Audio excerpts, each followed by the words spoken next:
we call it a gas call. Gas call? Yeah. Okay. Give a shit. I like it. So, give a shit. We like that one. So, right. So just kind of showing caring, Yeah. and that it more meaningful is Right. something that's important to us.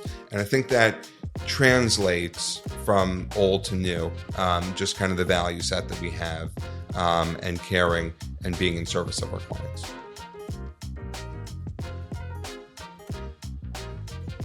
Hey everybody, welcome to the Zelnik Exchange. I am your host, Cory Zelnik. Today I have the pleasure of spending some time with Hal Coopersmith of Coopersmith and Coopersmith. They are a law firm here in New York City practicing for over 90 years, and we'll talk about that. Hal is third gen. I've had third gen landlords. I've had second gen landlords. He is my first third gen attorney, and we're going to dig into that a little bit. Hal is a graduate of Brown University. I believe that is in Rhode Island somewhere, wherever that may be. And he is a law graduate of Fordham University, Fordham Law, where he graduated magna cum laude. And I am really, really pleased to have Hal here today. I say Hal is part of what I call the youth movement of the real estate industry. He says he's older than he looks, but I think he's still young and part of the youth movement. And I am really pleased to have him with me today. Hal, welcome aboard. Cory, thank you very much for the introduction. It's great to be here. And yes, I'm a little bit older than you think, but certainly experienced enough to talk about a lot of what's going on right now. No, absolutely. And I should have mentioned it in the bio. You are listed as a super lawyer for over the past 9 or 10 years. So yeah, you've been around the block, and that's also part of why we're here today. Welcome. Tell me what it's like being third gen in a law firm. I want to know what's the difference from anything else. Sure. It's certainly something I'm happy to talk about. In terms of real estate, you mentioned it's rare to find a third generation attorney. You may find multi-generation owners.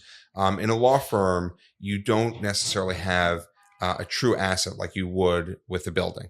What you have is a reputation and a brand. The firm was started by my grandfather during the Great Depression. My great-grandfather lost everything.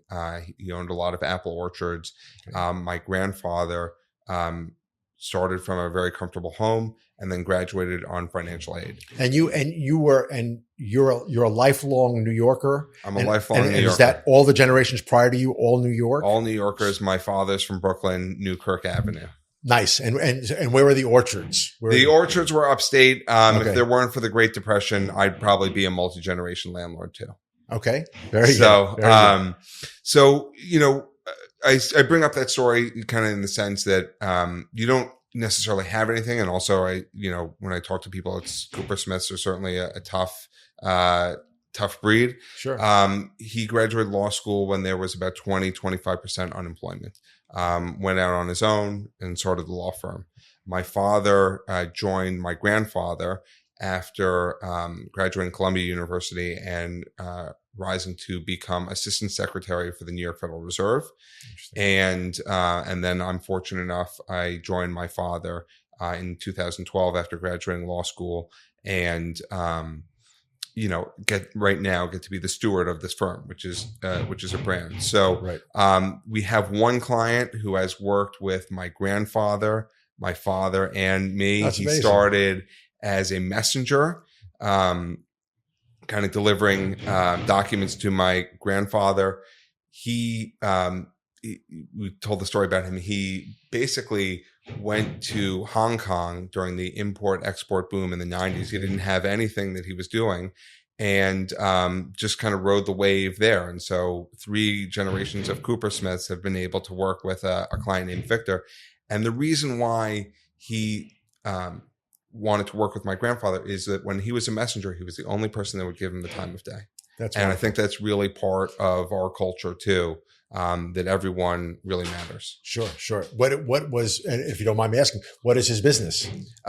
Right now, he's done a variety of things. Okay. But he was at the import-export boom in the 90s. And he was saying, we actually do kind of updates for kind of as part of our firm, For professionals that we work with, we actually call it a Team 100. Okay. And he was part of the update when we were talking about that. And he was sitting in a bar next to Calvin Klein, Donna Karan, all those names in the 90s. Okay.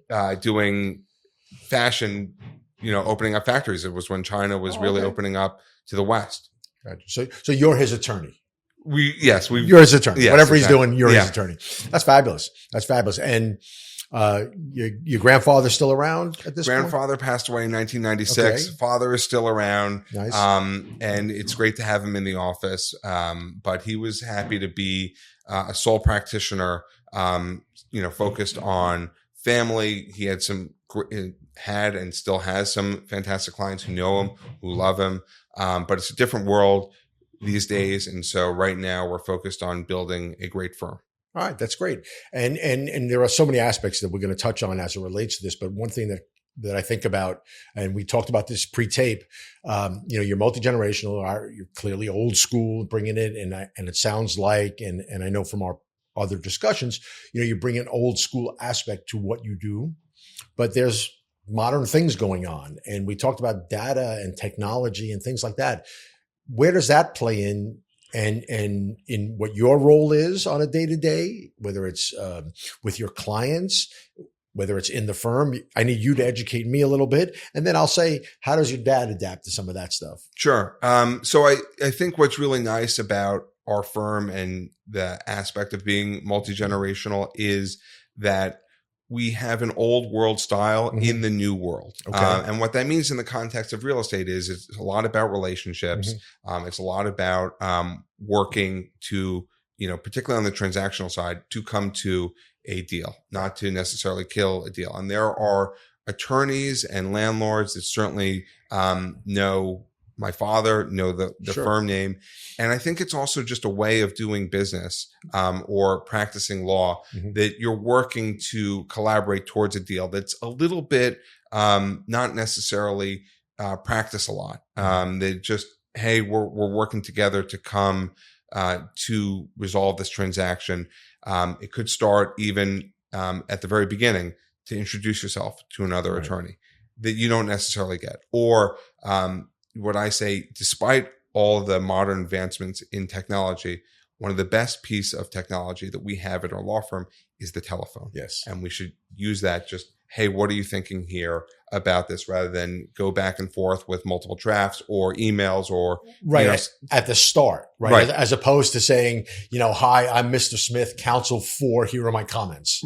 You call up and say, hey, I'm Mr. Smith and my client is X and we'll be working with you. I look forward to working with you. Yeah. Right? Sometimes you do that. We don't do that every time. I'm not going to say that we do that every time, but it's a nice thing. Or if you're at a sticking point in a lease, instead of writing an email about it and potentially escalating it, or, either billing more time to your client or billing more time to the law firm, to just figure it out in a short period of time, just by talking it out. I think there's an aspect of that that's a little bit lost sometimes. I apologize for cutting you off.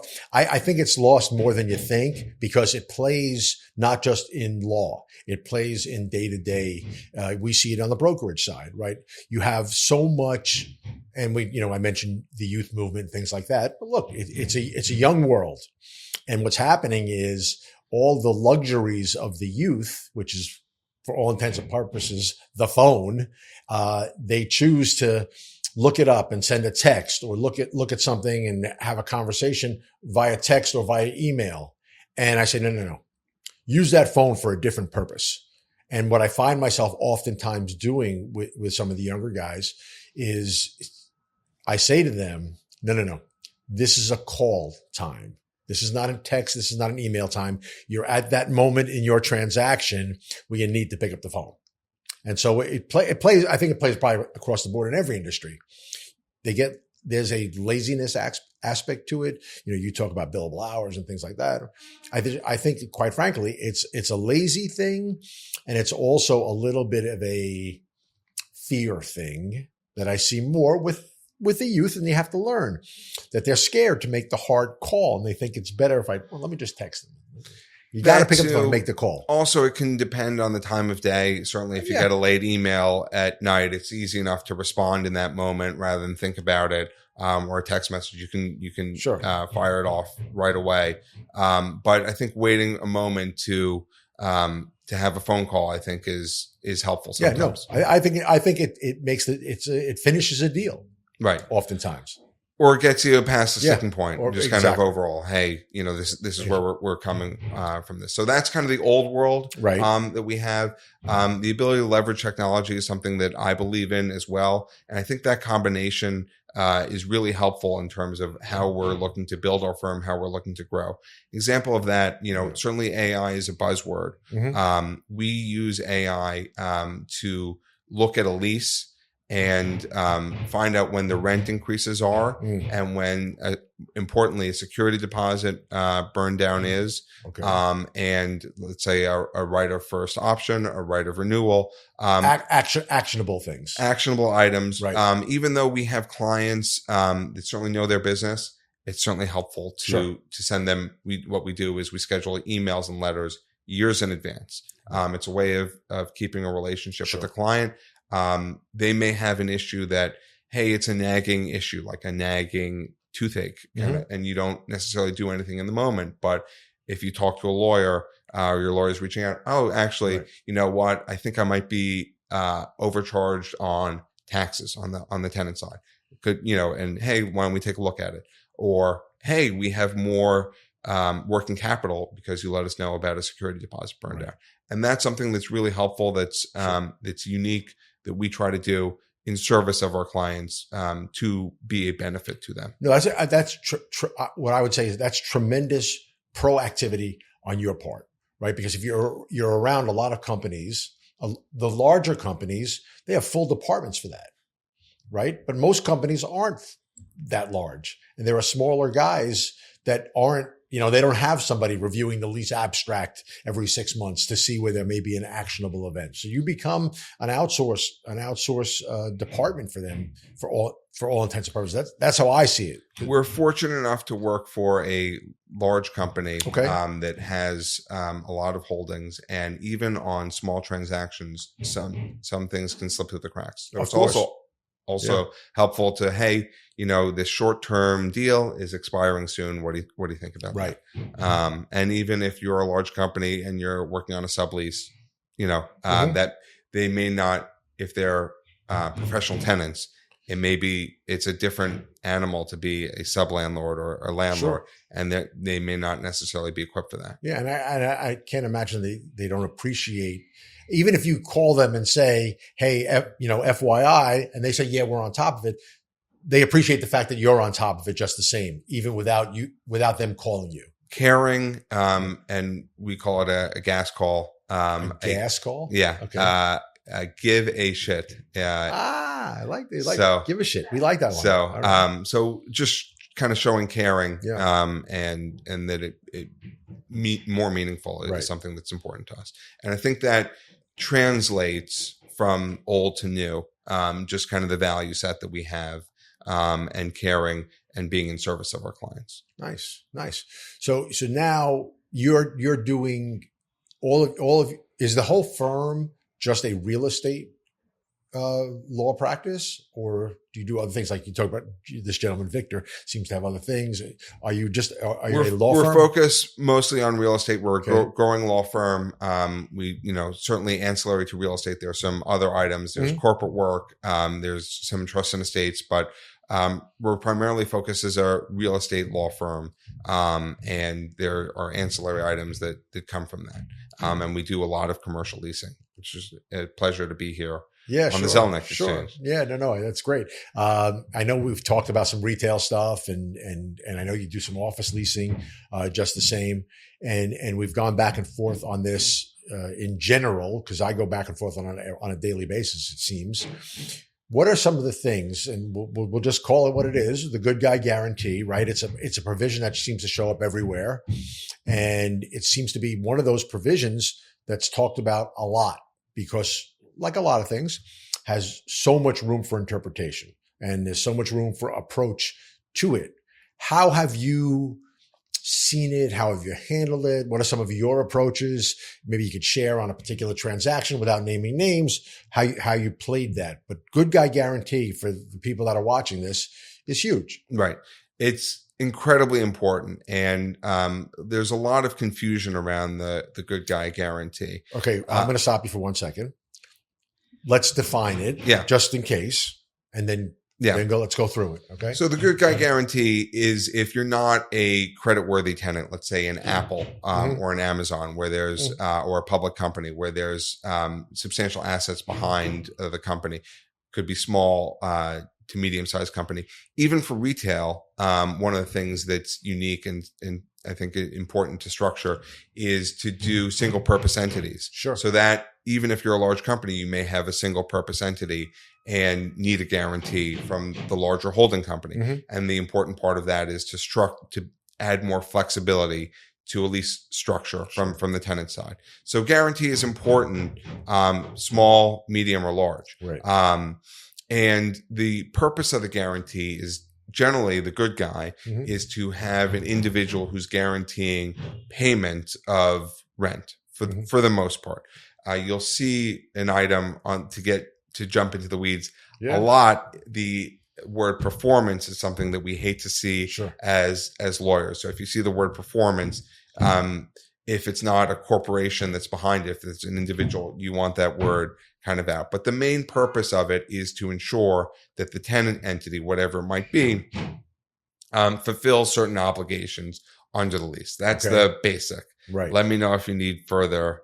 So I speak to it from a practical perspective. Right. I'm not an attorney, but I've been through my fair share of good guy guarantees. And so oftentimes, or probably most often with the young brokers here that work at the firm, I'm often explaining it over and over and over again because there are different approaches to it in terms of what the wants and needs are of everybody.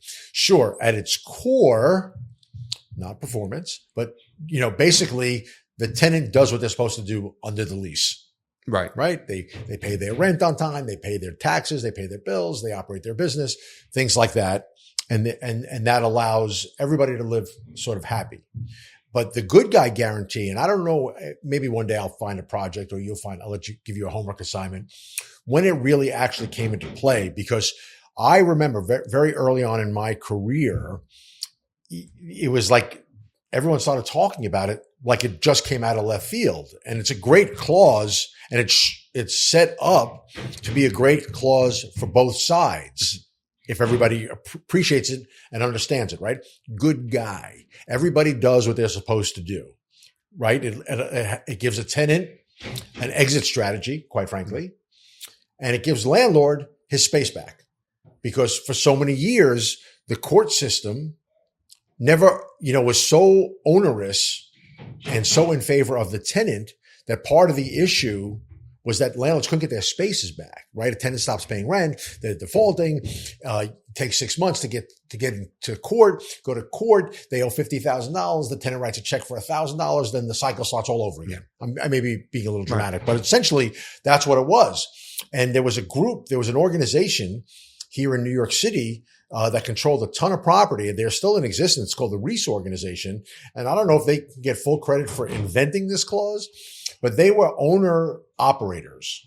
Okay. They owned the properties and they ran their businesses, but oftentimes the businesses weren't working. So they would rent their spaces back, but they wanted that level of control. And thus, again, not specific, but thus came this good guy guarantee. And the idea is tenant pays, again, all of his obligations, but year 3 comes, year 5 comes in a 10-year lease, and things aren't so great for the tenant for whatever reason, right? So on January 1st of a given year. Could be a pandemic. Could be anything. Exactly. Could be a pandemic, could be anything. January 1st of a given year, tenant says, hey, listen, Mr. Landlord, depending how it's written, but here's my 6-month notice. And so from January 1st to July 1st, tenant is required under the good guy guarantee to pay all of his bills for all intents and purposes. Pay all his bills, pay your rent, whatever your financial commitments are under the lease. And then I'm going to hand you back the keys. I'm off, right? Because a good guy guarantee is a limited personal, right? So I'm off personally. you can go after my entity. The landlord doesn't go after the entity because it's really an empty shell, but the landlord has his space back. And so from January 1st, he knows he's getting his space back and he can market it. And that's I think the essence of everybody being a good guy, right? But there are good guy guarantees that are written differently. Yes. Right? There's notice. There's unamortized costs that the landlord has in the lease that he wants reimbursed. Right? There's, and then there's how you leave the premises. And so there's a lot of that, like you say, when you dig into the weeds on the clause that get hairy. Yeah, I think that's a fantastic summary because one of the nice things, at least in terms of the history project, is that my father remembers kind of good guy guarantees popping up and basically saying, here are the keys, landlord, take the property back, right. Just pay the rent. So when I talk to him about today's world about guarantees versus the old world, it's certainly, you see the evolution. Sure. I think that's really helpful.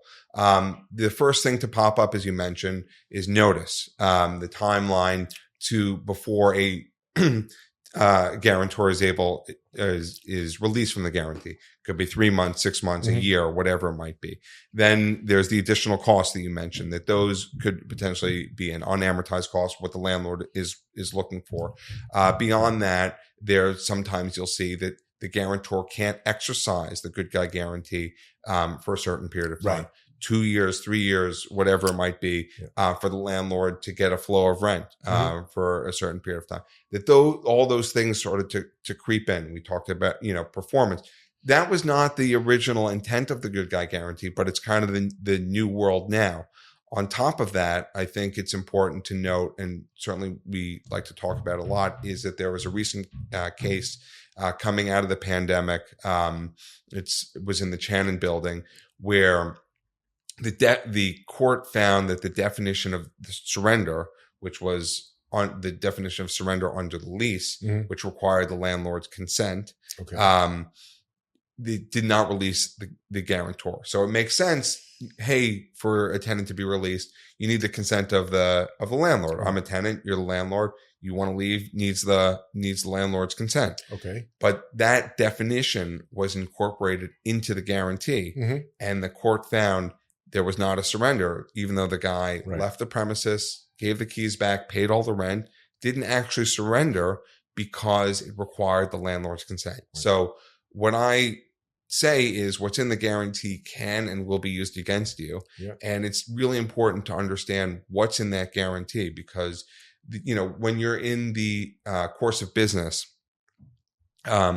you may meet someone or, you're talking about money, which matters. And when we negotiate a lease, we want whoever our client is to be profitable. So we certainly focus on the monetary aspect, but that's money at the end of the day, and money for the business. When you're talking about personal liability, that's something we pay extra attention to, particularly under the good guy guarantee. And that's really important. Right. The other thing, just as long as we're on the topic of good guy guarantees, that's why we're here. I could go on about this, is that if you assign the lease, I think we talked about this previously, if a lease is assigned, you kind of want that guarantor, or you certainly want that guarantor released if possible, on assignment. That is certainly a big aspect. Well, if you're the tenant's attorney, you want him released. Right. If you're the landlord, you want belts and suspenders. Right. Exactly. And so during the pandemic, which you mentioned, you had landlords clawing back at other guarantors from way back when, and that's something. To the point, you're a landlord, you want this, you do not want the guarantor released. If you're the tenant's attorney, you want a guarantor released, and then of course it takes you down the path of net worth tests and things like that. And then you can veer off into assignment and sublease, but we don't have enough time in the podcast. Right. So, but maybe a part two. Yeah, right. Exactly. So that's, so good guy is a very interesting provision. We all spend a lot of time on it. What else do you see? I know I just alluded to assignment and sublease because I learned early on that, assignment and sublease and good guy are like two very, very important business provisions that aren't always fully addressed. The good guy is, but not the assignment and sublease completely in the LOI. And so then you get into I see LOIs. I represent landlords. I represent tenants. And oftentimes you have assignment and sublease to be further discussed in the lease. Exactly. And then what happens is that you find out that it's 17 pages in the lease, which make up the assignment and sublease. So that's right. That's and crucial. What those terms are and so forth. Exactly. In terms of other things, just kind of important, regardless, I started to allude to it. Our perspective, just in terms of leasing, is to focus on making our client profitable. Right. So from a tenant side, it's pretty easy. Let's focus on the money. Okay. We have a list of 16 hidden costs in a lease that aren't necessarily in the pages of the lease, just kind of things overall. Let's say retail. Hey, is there a scaffolding provision? What's the assignment and sublet fee? When there is an assignment or sublease, the landlord doesn't like to come out of pocket. Certainly, whenever they're hiring counsel after execution of the lease, they have out of pocket costs. Those are transferred to the tenant.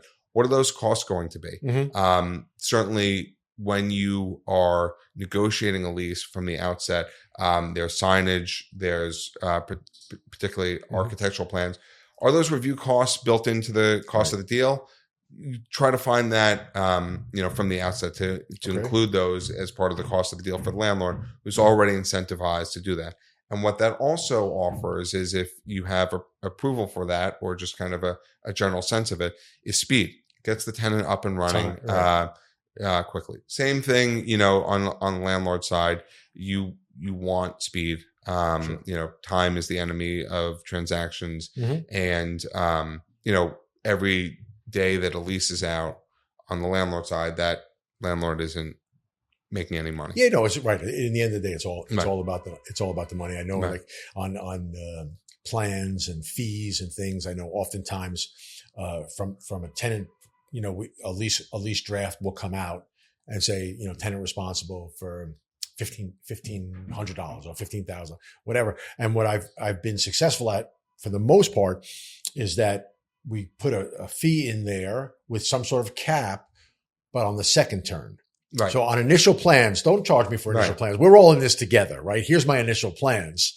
So, there's a free rent provision. There are attorney's fees. The landlord's already coming out of pocket. Why nickel and dime on this sort of stuff? Right. You got to redo all my plans. I got to do, on the second go round, then I'll put some, I get it, but take it. It's like, take it easy, Mr. Landlord. Right. You got to make an investment here too.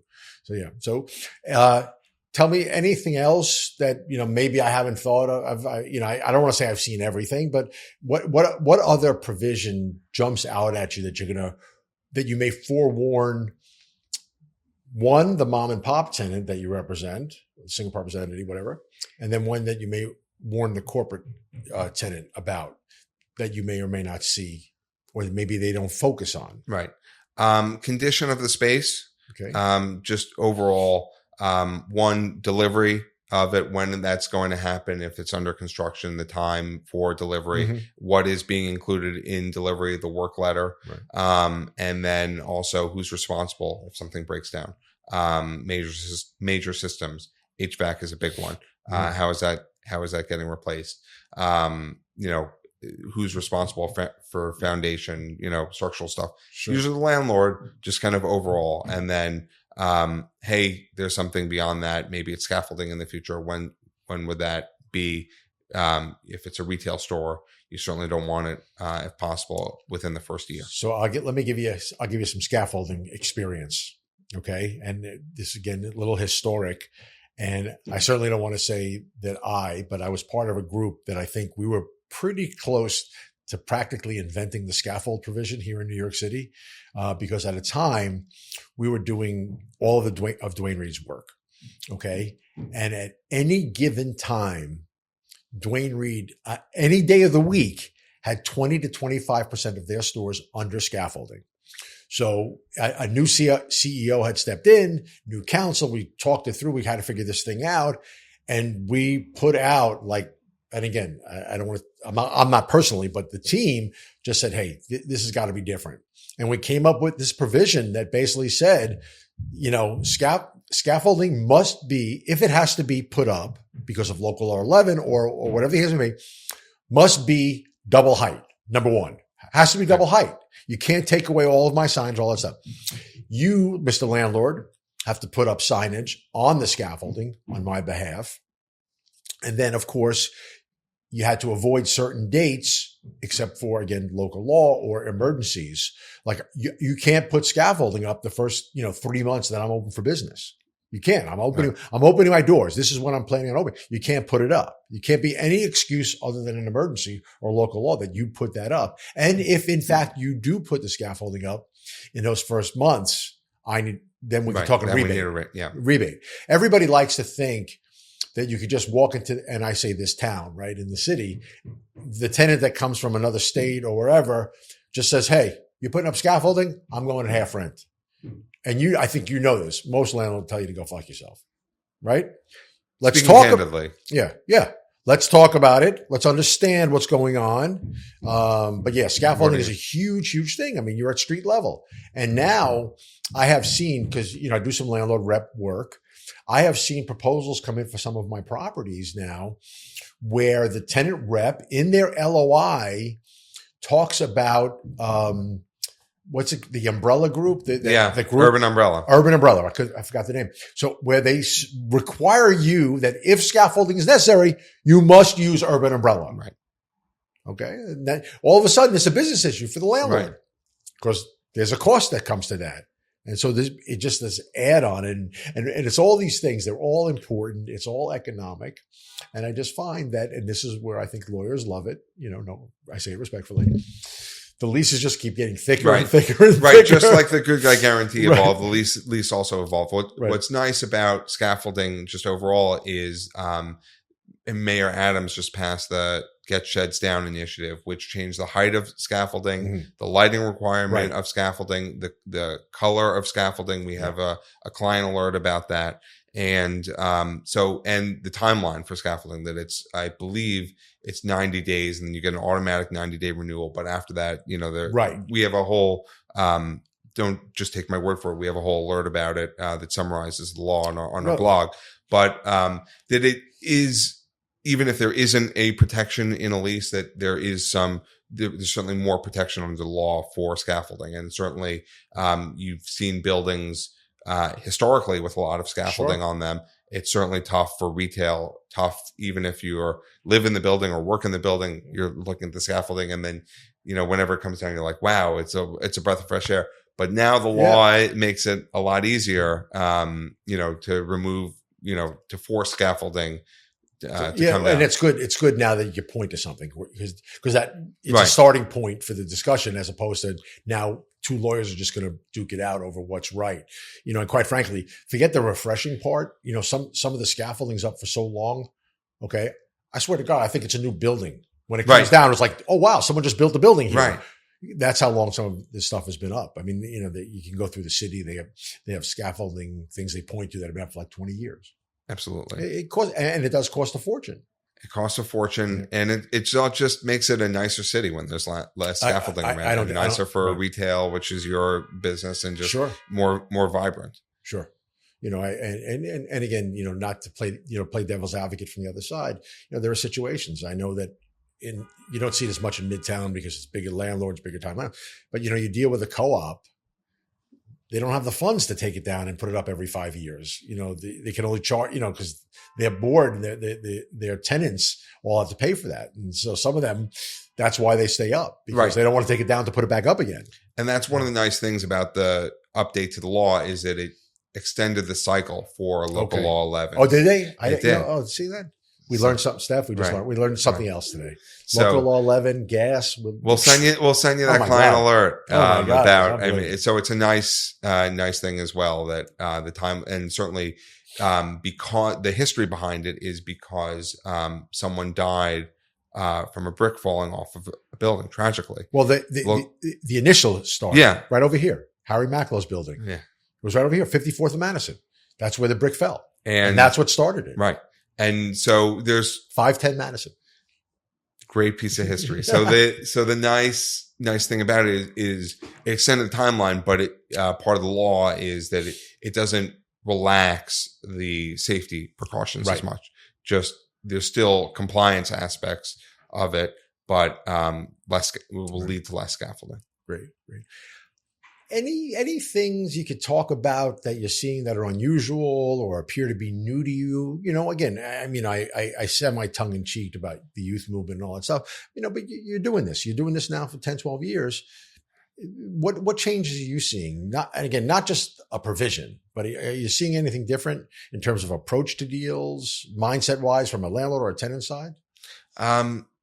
Hard to answer that question. Okay. I think I was talking to a longtime client of ours, and his perspective is that the younger generation has become a little bit more aggressive in terms of certain provisions. I think you alluded to it, that the leases in general and just the way guarantees have become certainly more complicated as a result. So you'll have longer leases, you'll have more complicated provisions. I think it's really important, just as the world has become more specialized, that certainly, hey, just because you have a commercial lease, you think any lawyer could tackle it? It's a lease. What else are we talking about? As I said, what's in a lease, what's in a guarantee can and will be used against you, one way or the other, on the landlord side or on the tenant side. You're 100% correct, and we talk about it.